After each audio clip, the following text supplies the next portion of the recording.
అదే RTV app వార్తల్ని క్షణాల్లో చదివే అవకాశం ఉంటుంది. ఒక న్యూస్ పేపర్, ఒక టెలివిజన్ ఛానల్ మీ చేతుల్లో ఎప్పుడూ ఉంటాయి. విశాఖలో ఎండోమెంట్ అసిస్టెంట్ కమిషనర్గా పనిచేసిన శాంతిపై అనేక ఆరోపణలు వస్తున్నాయి. అవన్నీ ఎత్తు చూపిస్తున్న జనసేన కార్పొరేటర్ పీతల మూర్తి యాదవ్ మాతో పాటు ఉన్నారు. మూర్తి యాదవ్ గారు చెప్పండి, అసిస్టెంట్ కమిషనర్ శాంతి గారి గురించి ఏం చెప్తారు? అసిస్టెంట్ కమిషనర్గా శాంతి గారు నియమింపబడినప్పటి నుంచి కూడా ఏదైతే ఉత్తరాంధ్ర జిల్లాలుగా ముఖ్యమంత్రిగా పేరుగాంచినటువంటి జగన్మోహన్ రెడ్డి ప్రభుత్వంలో విజయసాయిరెడ్డి కనుసన్నల్లో ఏదైతే ఆ నియామకం జరిగిందో ఆ నియామకం జరిగినటువంటి ఆ అధికారిని అసిస్టెంట్ కమిషనర్ హోదాలో అనేకమైనటువంటి ఆరోపణలు, అనేకమైనటువంటి ఇష్యూస్ ఎదుర్కొన్నటువంటి వైనం మీ అందరికీ కూడా తెలుసు. ఈ అధికారిని శాంతి ఎవరైతే ఉన్నారో ఆమె అసిస్టెంట్ కమిషనర్గా వచ్చిన దగ్గర వెంటనే దేవాదాయ ధర్మాదాయ శాఖ సిబ్బంది అందరూ కూడా 3 రోజుల పాటు ధర్నా చేశారు. ఆమె వేధింపులు మేము భరించలేకపోతున్నామని చెప్పి. అప్పుడు ఇదే విజయసాయిరెడ్డి వాళ్ళు కలువ చేసుకొని ఆ యొక్క వ్యవహారాన్ని సద్దుమణం చేయడం కాకుండా, అంతేకాకుండా ఈమె ఒక సామాన్య ఉద్యోగస్తురాలుగా వచ్చి ఇక్కడ ఆ యొక్క ఉద్యోగస్తురాలుగా వచ్చినటువంటి ఆమె సాక్షాత్తు విశాలాక్షి నగర్లో 80 లక్షల రూపాయలు పెట్టి ఫ్లాట్ కొనుగోలు చేయడం వైనం అన్నది చూస్తే చాలా అనుమానాస్పదంగా ఉంది. అక్కడ అదే ఫ్లాట్లో ఉన్నటువంటి ఓనర్స్తో గొడవపడి ఎఫ్ఐఆర్ కూడా ఈ వివాదం కూడా అయినటువంటి సందర్భం మీ అందరికీ తెలుసు. ఎఫ్ఐఆర్ కూడా వేసిన సందర్భం.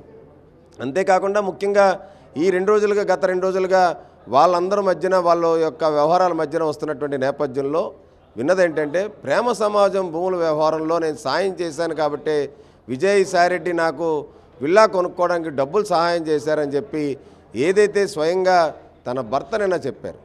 విశాఖ జిల్లాలోని ఉత్తరాంధ్ర జిల్లాల ముఖ్యమంత్రిగా వ్యవహరించినటువంటి జగన్మోహన్ రెడ్డి ప్రభుత్వంలో విజయసాయిరెడ్డి ఈ శాంతి గారిని అడ్డం పెట్టుకొని అనేకమైనటువంటి భూ లావాదేవీలు జరిపారనేటువంటి అనుమానాలు మాకున్నాయి.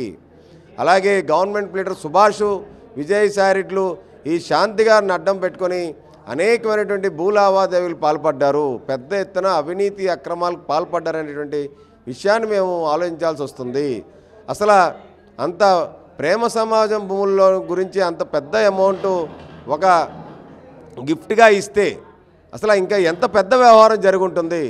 లంకెలపాలెంలో ఉన్నటువంటి దేవాదాయ ధర్మాదాయ శాఖ భూమిని 11 ఏళ్ల లీజుకి అసిస్టెంట్ కమిషనర్ హోదాలో శాంతి గారు ఏ విధంగా ఇచ్చారు. అలాగే చోడవరం గ్రామం అనకాపల్లిలో ఉన్నటువంటి విఘ్నేశ్వర స్వామి ఆలయంకి చెందినటువంటి షాప్ రూముల్లో 11 ఏళ్లకి నిబంధనల విరుద్ధంగా ఎలాగిచ్చారు. 3 ఏళ్ళని జనరల్గా ఎవరైనా సరే షాప్ లీజులు ఇస్తారు, తర్వాత మళ్ళీ ఆక్షన్ కాల్ఫర్ చేస్తారు. ఇన్ని వ్యవహారాలు ఏవైతే ఉన్నాయో ఈమె ఎక్కడ ఏ గుడికి వెళ్ళినా అసిస్టెంట్ కమిషనర్ హోదాలోని ఒక పట్టు చీర 10,000 రూపాయలు అమ్మగారికి సమర్పించుకుంటేనే కానీ అక్కడ ప్రసన్నం చేసుకునేటువంటి పరిస్థితి తప్ప ఇంక వేరే పరిస్థితి లేనే లేదని చెప్పి సాక్షాత్తు దేవాదాయ ధర్మాదాయ శాఖ ఈవోలే చెప్తున్నారు. ఎంపీసీ బైపీసీ విద్యార్థులకి ఒక వరం CA CMA కోర్సులు. CA CMA చదివే విద్యార్థుల్లో 40% మంది ఎంపీసీ మరియు బైపీసీ విద్యార్థులే. Master minds. ఒక దేవాదాయ ధర్మాదాయ శాఖ అసిస్టెంట్ కమిషనర్గా ఉన్నటువంటి ఈమె సంపత్ వినాయక్ టెంపుల్కి ఈవోగా, కనమాషన్ టెంపుల్కి ఈవోగా, ఎరుకుమాంబ గుడికి ఈవోగా ఏకకాలంలో 4 పదవులు చేపట్టేటువంటి గొప్ప అధికారిని ఈమె. అసలు ఎవరి ఆశీస్సులతో ఇవన్నీ కూడా జరిగినాయి? విజయసాయిరెడ్డి గారి ఆశీస్సులతో కాదా? విజయసాయిరెడ్డి గారు, సుభాష్లు అసలు దస్పల్లా భూముల వ్యవహారంలో ఈ యొక్క అధికారిని శాంతి గారిని కూడా ఉపయోగించారనేటువంటిది నాకు అనుమానాలు ఉన్నాయి. ఏదైతే మొత్తం వ్యవహారం చూస్తూ ఉంటే ఇంత పెద్ద ఎత్తున ఈ 5 ఏళ్లలో జగన్మోహన్ రెడ్డి ప్రభుత్వంలో దేవాదాయ ధర్మాదాయ శాఖ భూములకు సంబంధించి లీజులు కానీ వాటి వ్యవహారంలో కానీ పూర్తి స్థాయిలో రాష్ట్ర ప్రభుత్వం, కూటమి ప్రభుత్వం దృష్టి సారించాలని చెప్పి నేను కోరుతా ఉన్నాను. ఖచ్చితంగా వీళ్ళు చేసినటువంటి బాధితులు ఎవరైతే ఉన్నారో విజయసాయిరెడ్డి కానీ లేదంటే ఈ శాంతి గారి వల్ల ఎవరైతే దేవాదాయ ధర్మాదాయ శాఖలో బాధితులు ఎవరైతే ఉన్నారో వాళ్ళు ప్రభుత్వ అధికారుల్ని మీరు ఖచ్చితంగా ఫిర్యాదు చేయండి. కూటమి ప్రభుత్వం మీకు అండగా ఉంటుందని మేము చెప్తా ఉన్నాం. వీళ్ళు చేసినటువంటి వ్యవహారాలు ఏవైతే ఉన్నాయో సంపత్ వినాయక్ టెంపుల్ దగ్గరికి వెళ్ళి ఆ యజమానుల్ని, సంపత్ వినాయక్ టెంపుల్ యజమానులు 5 లక్షల రూపాయలు డిమాండ్ చేసిన మాట ఈ అధికారిని వాస్తవం కాదండి. బెల్లం వినాయక టెంపుల్కి వెళ్ళి అక్కడ ఉన్నటువంటి పూజారిని 2 వీలర్ కొనమని చెప్పి కూడా అడిగినట్టు వాస్తవం. అసలు ఒక సామాన్య ఉద్యోగిని ఇంత పెద్ద ఎత్తున ఎవరు అండదండలతోని అనేకమైనటువంటి దేవాలయాలకు వెళ్ళి ఈవిడ జులుం ప్రదర్శించినటువంటి సందర్భం ఉన్నది. కాబట్టి ఈమె పదవీ కాలంలో ఉన్నటువంటి 2 ఏళ్ల పాటు 2 ఏళ్లకు పైగా ఉన్నటువంటి పదవీ కాలంలో అసలు ఏ భూ వ్యవహారాలు చేశారో అవన్నీ కూడా పూర్తి స్థాయిలో దర్యాప్తు జరపాలని చెప్పి ఒక సిట్టింగ్ చేస్తా కానీ ఒక సీనియర్ ఐఏఎస్ అధికారితో కానీ రాష్ట్ర ప్రభుత్వం దర్యాప్తు జరపాలని మేము కోరుతా ఉన్నాం.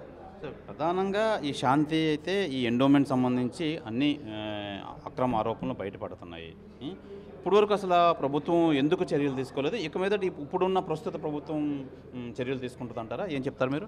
ఖచ్చితంగా ప్రభుత్వం దృష్టిలో మేము పెడతాం. ప్రభుత్వం దృష్టిలోని ఇప్పుడు వస్తున్నటువంటి 2 రోజుల నుంచి జరుగుతున్న కథనాలు ఏవైతే ఉన్నాయో ఈ కథనాల ఆధారంగా ఇంకా ఎండోమెంట్ దగ్గర నుంచి పూర్తి స్థాయి నివేదిక ప్రభుత్వం రప్పించుకొని ఖచ్చితంగా సునిశ్చితంగా పరిశీలిస్తుందని చెప్పి అయితే మేము భావిస్తున్నాం. ఖచ్చితంగా రాష్ట్ర ప్రభుత్వం, కొత్త ప్రభుత్వం, నూతన ముఖ్యమంత్రి నారా చంద్రబాబు నాయుడు గారు, అలాగే ఉప ముఖ్యమంత్రి పవన్ కళ్యాణ్ గారు దేవాదాయ ధర్మాదాయ శాఖ అంటే దాతలు ఇచ్చేటువంటి యొక్క డబ్బులను కూడా వీళ్ళు అవినీతికి పాల్పడి వీళ్ళు చేతివాటం కింద ఉండి లెక్కింపుల్లో కూడా చేతివాటం కింద వీళ్ళు చేసినటువంటి అక్రమాలు ఏవైతే ఉన్నాయో వాటన్నిటిని కూడా పరిరక్షించేటువంటి విధంగా నూతన కూటమి ప్రభుత్వం చర్యలు చేపడదని చెప్పి నేను ఆశాభావం వ్యక్తం చేస్తాను. మూర్తియాదవ్ గారు, ప్రస్తుతానికి ఎవరైనా బాధితులు ఉంటే ఫిర్యాదు చేయాలి వీళ్ళ మీద అని చెప్తున్నారు కదా, ఎండోమెంట్ డిపార్ట్మెంట్ ఏం చేస్తుంది? ఇంత అవినీతి ఆరోపణలు ఎండోమెంట్ డిపార్ట్మెంట్లో జరిగాయి కదా, ఆ అధికారులు స్వచ్ఛందంగా చెప్పొచ్చు కదా ప్రస్తుత ప్రభుత్వానికి?